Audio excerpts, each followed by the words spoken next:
campeonato por Botafogo, parece que jogos em bicas, e de repente chegou no Cruzeiro. E foi essa trajetória, né? Foi mais ou menos assim. Eu tive o meu melhor momento no América do Rio. Eu tinha acabado de sair do juvenil para os juniores. O América tinha um time muito bom, inclusive o Edu, irmão do Zico, era o treinador na ocasião.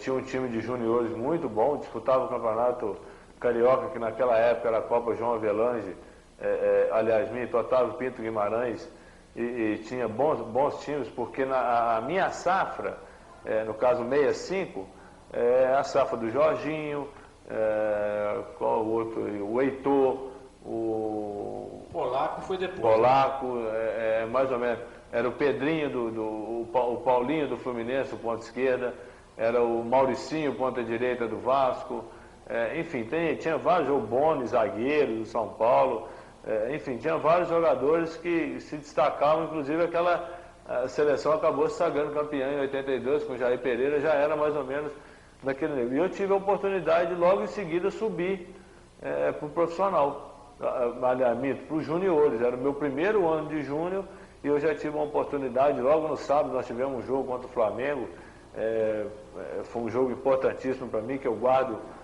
com muito carisma, e logo em seguida acabou o jogo, eu vim em casa.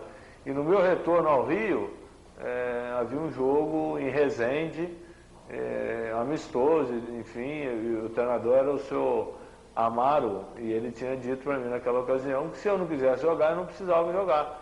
Mas o filho dele também jogava na mesma posição. Eu falei que queria jogar porque tinha até um jogo importante contra o Botafogo no próximo sábado e tudo. Enfim, eu acabei entrando no jogo, levei uma entrada por trás, acabei quebrando o tornozelo. E esse realmente foi o meu primeiro obstáculo, porque ali realmente eu vi como é difícil você cair numa equipe fora, sem estrutura, né? Vamos dizer assim, porque eu não tive realmente apoio nenhum do América, vamos dizer assim, para que eu pudesse ter uma recuperação digna de um jogador de futebol profissional. Eu tive sim o meu pai, graças a Deus, que na ocasião viu que o negócio meu era jogar futebol, e me levando num médico em Juiz de Fora, ele havia constatado que realmente o que eu precisava fazer era uma cirurgia, porque se eu quisesse jogar futebol. Eu me internei na mesma hora, no outro dia já fizemos a cirurgia, coloquei 2 parafusos no tornozelo. Esse realmente foi o meu primeiro obstáculo. Fiquei 6 meses recuperando e logo em seguida eu troquei o processo que eu ia mover contra o América pelo passe, porque naquela época já tinha aquele negócio de troca o passe, paga o passe, porque você tinha que ter a carta liberatória.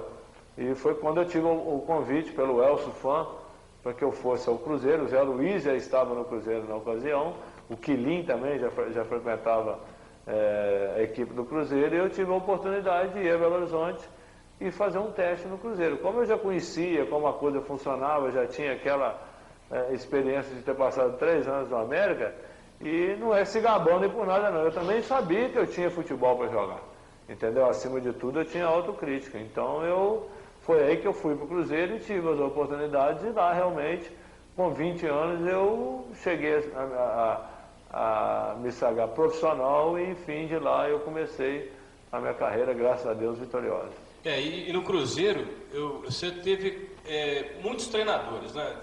Eu não falei no Cruzeiro, quer dizer assim, muitos treinadores na sua carreira. A começar aqui, que nós temos que considerar todos eles: Madeia, Totonho, Zé Teixeira, Sr. Valdir, Leão, Carlos Alberto Silva,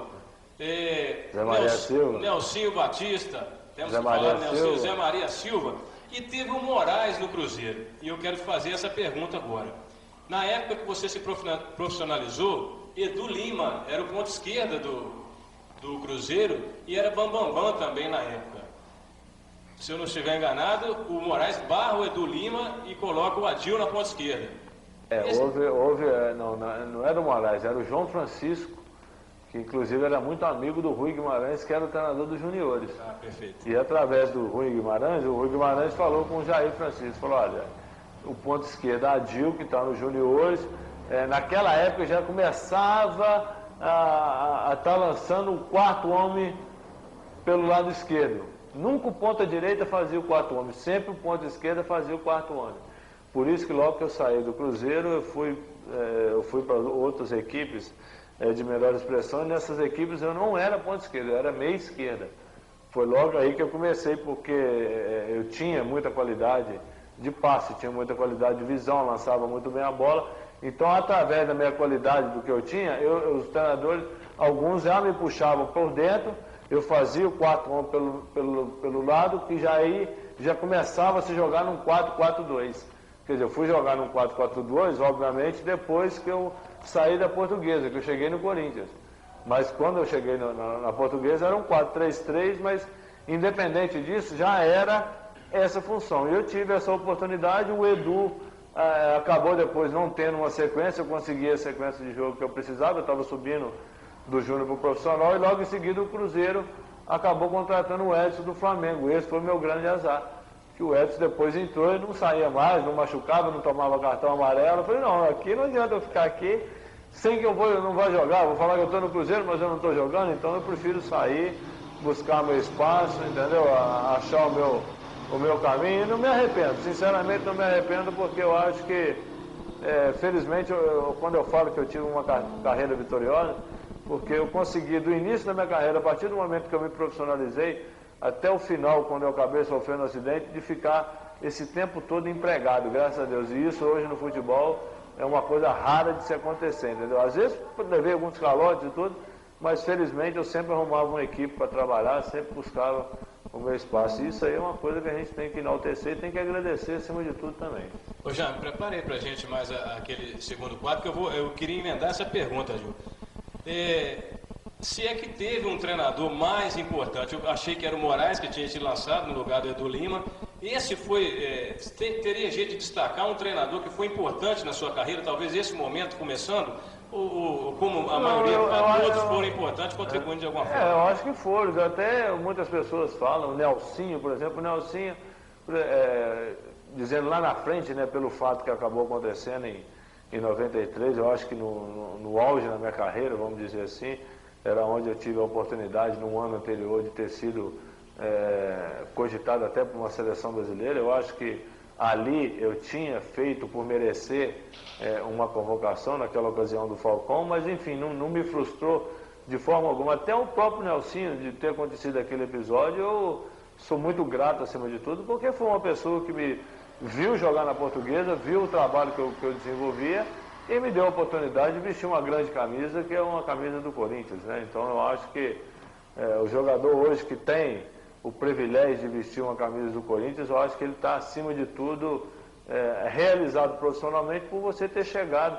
A gente sempre fala Corinthians e Flamengo porque nós tivemos experiência de ter convivido e vivenciado e jogado em diversos clubes, equipes de massa acima de tudo, como o próprio Cruzeiro, o próprio Bahia, que tem uma torcida fanática acima de tudo, mas eu acho que o Corinthians realmente, eu tive a oportunidade de trabalhar com o próprio Marcos no Corinthians, e o Marcos dizia, ó, Gil, Corinthians e Flamengo realmente é diferente.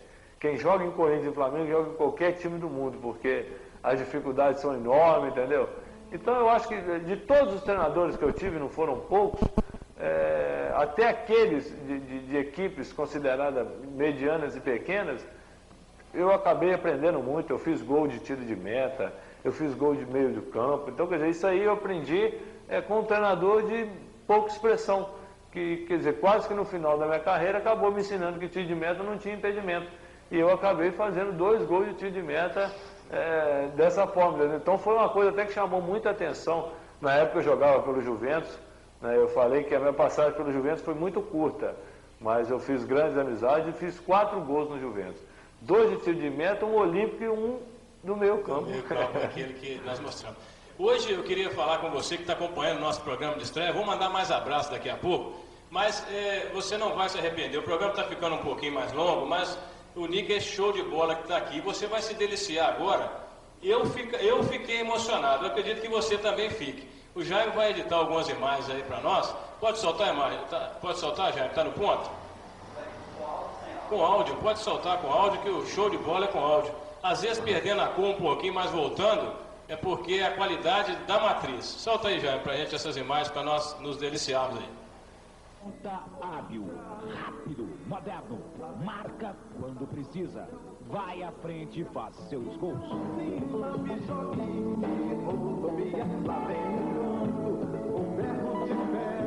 Assim é Adil Pimenta Souza Júnior, de 27 anos, na Luz.